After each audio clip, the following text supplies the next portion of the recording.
আসসালামু আলাইকুম বন্ধুরা, কেমন আছেন আপনারা? তো দেখতেছেন আমাদের গম অনেক সুন্দর হয়েছে। তো এখন কাটার সময় হয়ে গেছে, তো বেশি দিন যাবে না কাটার।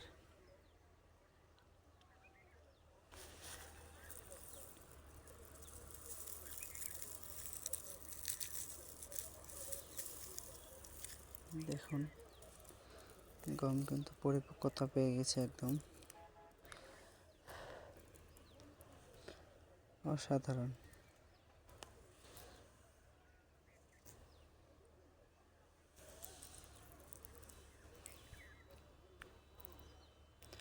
ধন্যবাদ সবাইকে, ভালো থাকবেন, সুস্থ থাকবেন।